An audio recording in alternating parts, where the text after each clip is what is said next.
বন্দোবস্তটা আমার দিকে নিয়েছি, 4 ভাঁজ করেছি। এখন মাপছি কতটুকু লম্বা নিব, যতটুকু লম্বা নিব ততটুকু মেপেছি। আমি 55 নিয়েছিলাম। তারপরে এদিকে উপরে নিয়েছি, পিছনের গলা এটা 2.5 ইঞ্চি, নিচে 2.5 ইঞ্চি, উপরে 2.5 ইঞ্চি। তো এরকম আমি গোল শেপ দিয়ে নিলাম। তারপরে এখানে 1/2 ইঞ্চি কাটা পড়লো। এখানে আরমোলের মাপটা দিয়ে নিব 7 ইঞ্চি।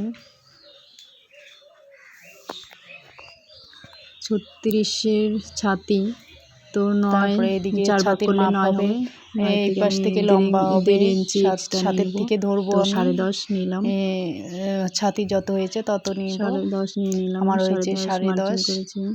36-এর মাপ তো আমার হচ্ছে 9, 4 ভাগ করলে হবে 9, 1.5 ইঞ্চি এক্সট্রা নিয়েছি। তো ছাতি আমি হচ্ছে 10.5 নিয়েছি।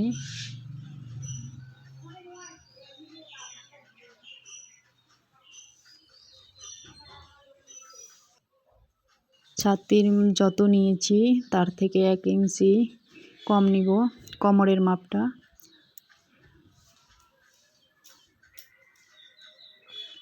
তারপরে এখান থেকে হেলানি করে এই দাগের থেকে কোমরের দাগ পর্যন্ত একটা মার্জিন করে নেব।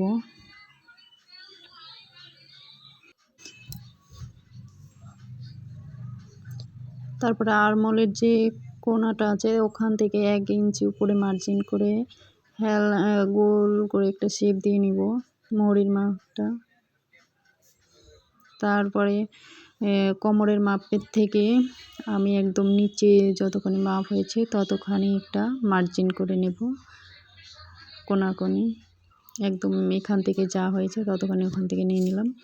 তারপরে এখানে কোমটা একটু 1/2 ইঞ্চিটা ডাউন ওটা কেটে নিলাম।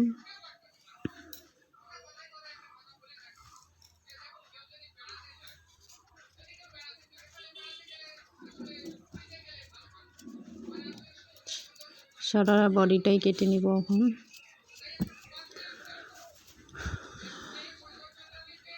তো এই পর্যন্ত কোমরের মাপ। তো এখানে চ্যানেলটিকে সাবস্ক্রাইব করবে বন্ধুরা, লাইক কমেন্ট করে নিচের দিক পর্যন্ত প্লিজ। তো এই তো আমি কাটিং করে নিচ্ছি। তারপরে হচ্ছে কোমরের যে মাপ আছে সেখানে একটু কেটে নিব।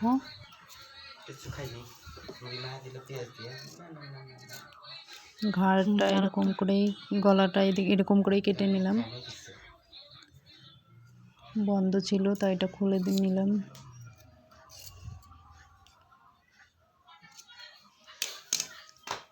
তারপরে দুইটা সাইড করে নিব,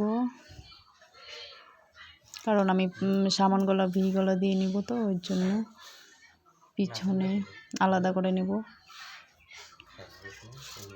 এটা হচ্ছে পিছন দিক।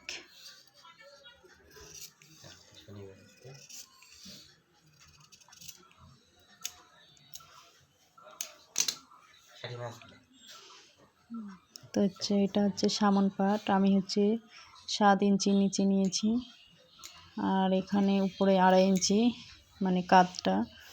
তো এখানে আমি কেটে নিলাম ভি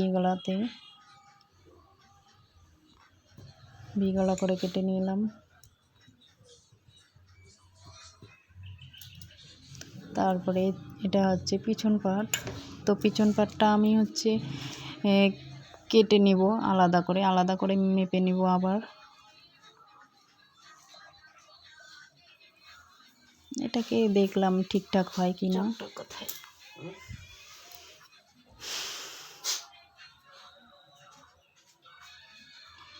এটা হচ্ছে পিছন পাট। তো এটাকে আমি 2.5 ইঞ্চি, এদিকে 2.5 ইঞ্চি, এদিকে 2.5 ইঞ্চি করে নিব। গলাটা এরকম করে নিলাম, এরকম করলে সুবিধা হবে। তো 2.5 ইঞ্চি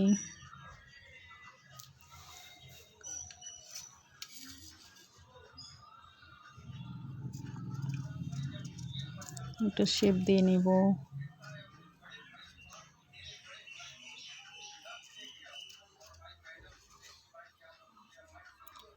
আড়াই ইঞ্চি করে শেপ দিয়ে নিয়েছি। তো এখন শেপ দিয়ে নিচ্ছি, তখন একটু কাটিং করে নেব।